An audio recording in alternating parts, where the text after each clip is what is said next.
সেই সব মানুষদের সঙ্গে মিশুন। আপনি যাদের মতো হতে চান, এমনও হতে পারে একদিন আপনি তাদেরকেও ছাড়িয়ে যাবেন। এখন ধরেন আপনি উদ্যোক্তা হতে চান। আপনাকে খুঁজে, খুঁজে যারা উদ্যোক্তা, ছোট উদ্যোক্তা, মাঝারি উদ্যোক্তা, বড় উদ্যোক্তা, তাদের সাথে আপনার মেলামেশা, প্রতিদিনের মেলামেশা, প্রতিদিনের আড্ডার বেশিরভাগ সময়, যতটুকু সময় আপনি আড্ডা দিবেন, সেই আড্ডার বেশিরভাগ সময় যেন তাদের সাথে আপনি কাটাতে পারেন।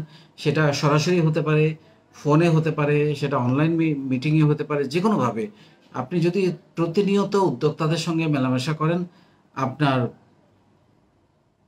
সেই স্বপ্নগুলো, আপনি যে উদ্যোক্তা হওয়ার যে স্বপ্ন, সেখানে আপনাকে এগিয়ে যেতে ব্যাপকভাবে সাহায্য করবে। এখন আপনি তারপরে আপনি যেটা করতে পারেন, বড়, বড় উদ্যোক্তাদের বায়োগ্রাফি, জীবনী পড়তে পারেন। সেখান থেকে আপনি অনেক অনুপ্রেরণা পাবেন যে উনি পারলে আমি কেন পারব না? ওনার হলে আমরা এখানে ইউটিভি লাইভ থেকে প্রতিনিয়ত খুবই ছোট, ছোট টাকা দিয়ে ৫,০০০, ১০,০০০, ২,০০০, ৫০,০০০ টাকা দিয়ে যারা শুরু করেছেন ব্যবসা, এখন মাসে ১,০০,০০০, ২,০০,০০০, ৩,০০,০০০, ৫,০০,০০০, ১০,০০,০০০ এমনকি ৫০-৬০ লাখ টাকাও সেল করছেন। এরকম উদ্যোক্তাদের গল্প কিন্তু আমরা প্রতিনিয়ত এখানে শেয়ার করছি আপনাদেরকে অনুপ্রাণিত করার জন্য।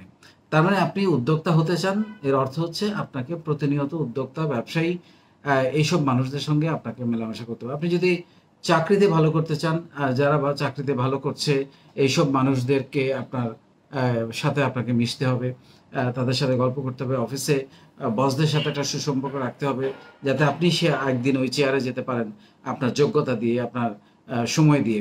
সো সেইখানেও তারপর আপনি উদ্যোক্তা হতে চান আর চাকরিতে ভালো করতে চান, আপনার কিন্তু কিছু বেসিক স্কিলস লাগবেই, যেগুলো আমরা এখানে বিনামূল্যে শিখিয়ে থাকি। যেমন সুন্দর করে বাংলায় কথা বলা, যেটা প্রেজেন্টেশনে কাজে লাগে, সেলসে কাজে লাগে, লিডারশিপে কাজে লাগে।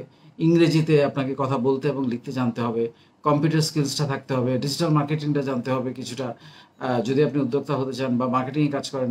ইভেন আপনি মার্কেটিংয়ে কাজ না করলেও কিছু, যে এখন আসলে মাল্টি ট্যালেন্টেড লোকজনকে মানুষ পছন্দ করে, যে একই লোক অ্যাডমিনে কাজও করবে, মার্কেটিংও করবে, অ্যাকাউন্টসও করবে, মার্কেটিংও করবে, আবার টেকনিক্যাল কাজ করবে, আবার মার্কেটিংও করবে। মানে মানুষ কিন্তু এখন এরকমভাবে লোকজনকে চায়। সো সেই জন্যে আমি যেটা বলবো যে আপনি তাদের সাথে মেলামেশা করেন। এখন মেলামেশাটা কেন আপনাকে ওদের মতো করবে বা ওদের চেয়ে বেটার করবে, তার একটা উদাহরণ আমি দেই। আপনি ধরেন, যদি যারা নেশা করে, খারাপ কাজ করে, অনিয়ম করে, আহ, আহ, আহ, মেয়েদেরকে নিয়ে কটূক্তি করে, উত্ত্যক্ত করে, এইসব মানুষদের সঙ্গে আপনি যদি, আপনার সার্কেল যদি এরা হয়, তাহলে আপনি তাদের মতো হবেন।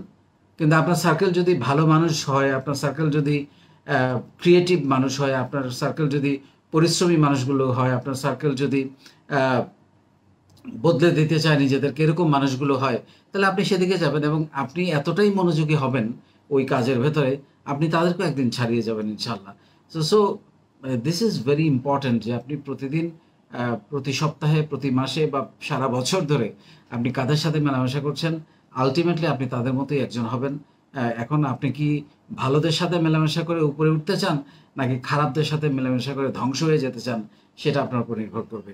সো আমি আবারও বলবো যে আপনি উদ্যোক্তা হতে চাইলে প্রতিনিয়ত উদ্যোক্তাদের সঙ্গে মেলামেশা করুন।